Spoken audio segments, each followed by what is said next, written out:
Bismillahirrahmanirrahim. So, saya akan sambung dengan perbezaan antara nervous system dengan endocrine system. So, kalau macam hari tu awak belajar tentang transport system, basically transport system dia adalah apa-apa sistem yang mengangkut apa-apa sahaja bahan dekat dalam tubuh badan kita. Dan dalam topik tu awak belajar ada dua sistem, iaitu sistem blood circulatory system dan yang kedua adalah lymphatic system. Walaupun dia adalah dua sistem yang berbeza, tapi fungsi dia masih sama, iaitu mengangkut bahan. Cumanya yang membezakan dia adalah struktur pada sistem dan apa yang diangkut. So, sama juga dengan topik coordination and response. Di bawah topik ni ada dua sistem yang terlibat. Yang pertama adalah nervous system, yang kedua adalah endocrine system. So on previous videos yang saya bagi semua, kita dah cerita dah tentang nervous system, nerve cells and how the transmission berjalan dekat dalam kita punya sistem. Now, sekarang ni there's another system yang allow badan awak react dengan stimulus. So, kalau awak ingat lagi yang pathway of impulses dekat dalam tubuh badan awak, start daripada changes ataupun stimulus, and then the receptor will start to generate impulses. And through the afferent neuron, the impulses will be sent to the brain, which is inside the brain there's interneuron, or inside the spinal cord there's interneuron.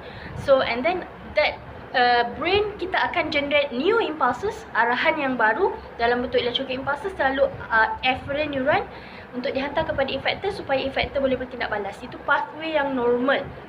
So, sama juga dengan endocrine system. Endocrine system pun merupakan sistem yang membantu badan kita bertindak balas dengan persekitaran. So, cumanya bahan yang diguna pakai dalam kita punya endocrine system adalah hormon.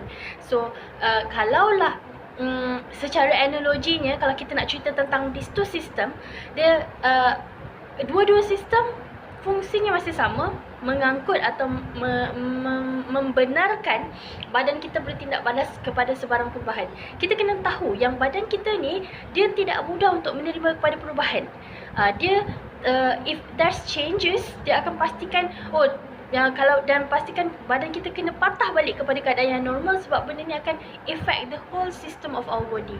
Okay, so sekarang ni saya nak cerita pasal perbezaan antara dua sistem ni lah. So daripada segi cells yang terlibat atau tisu terlibat adalah untuk kita punya nervous system, yang terlibat adalah nerve cells. Yang awak belajar 3 neuron tadi ni, kita ada interneuron, kita ada afferent neuron, kita ada afferent neuron. So, dan kita untuk kes endocrine system, kita punya yang terlibat adalah gland, sel-sel spesifik, tisu-tisu yang spesifik yang menghasilkan kita punya impulses. So, kalaulah dekat dalam nervous system, our nerve cells akan carry electrical impulses. So, they generate electrical impulses. But for endocrine system, dia hasilkan hormon, which is chemical impulses.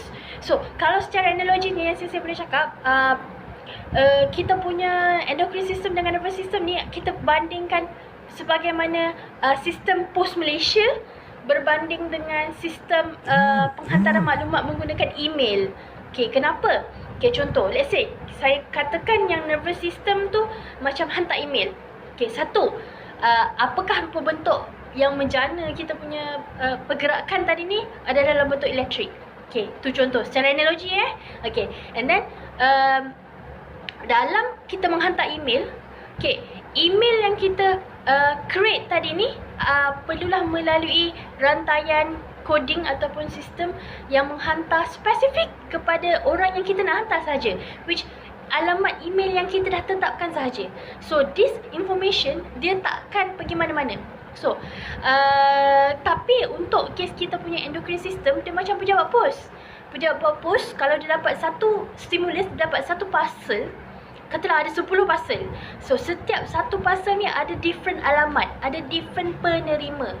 Apa yang pejabat pos akan buat? Dia akan letak semua maklumat ni, semua parcel tadi ni dekat dalam satu van, dekat dalam satu transportation. So, this van akan bergerak. Contoh, ada parcel untuk Lemah Senah Abu. So, van akan pergi ke rumah Senah dulu, contoh. So, apa yang berlaku? Parcel untuk Limah, parcel untuk Abu, parcel untuk Senah tadi ada dalam van yang sama. Rumah pertama adalah rumah Senah. So, pasal Abu, pasal Limah terpaksa ikut bersama-sama pergi rumah Senah dulu. Baru dah dia sampai ke target cell, target dia. Okay, berbanding dengan kita punya nervous system. Nervous system, dia memang spesifik. Alamat apa yang kamu hantar, di situ terus direct maklumat akan sampai. Itu secara analogi nak bagi you faham, nak bagi you imagine. So, sebab tu kita kata, impulses yang dihantar melalui nervous system tadi ni, dia lebih cepat. Dan untuk endocrine system dia jadi perlahan. Salah satu sebab dia apa? Sebab kita punya nervous system, dia punya pathway is very specific. Whether dia akan lalu dekat afferent neuron, pergi ke interneuron, pergi ke afferent neuron, direct kepada efektor untuk bertindak balas. Tapi untuk kita punya endocrine system, dia sedikit, dia agak perlahan. Kenapa? Dia terpaksa melalui jalan raya yang general, which dia akan ikut darah, pergi dulu kat tempat-tempat yang bukan target sel dia dahulu, barulah dia akan sampai kat tempat dia.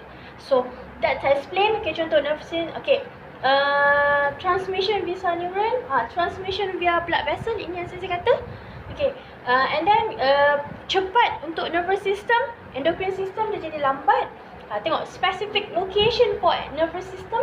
Tengok endocrine system dia terpaksa pergi ke banyak tempat dahulu, barulah dia sampai kat dia punya target cell.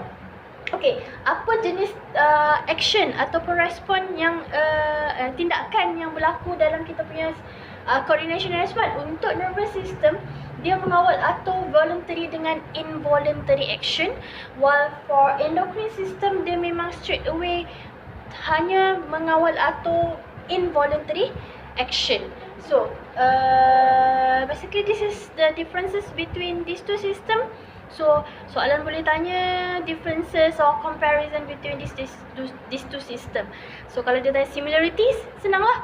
Both dia coordinate our system badan kita. Okay? That's all.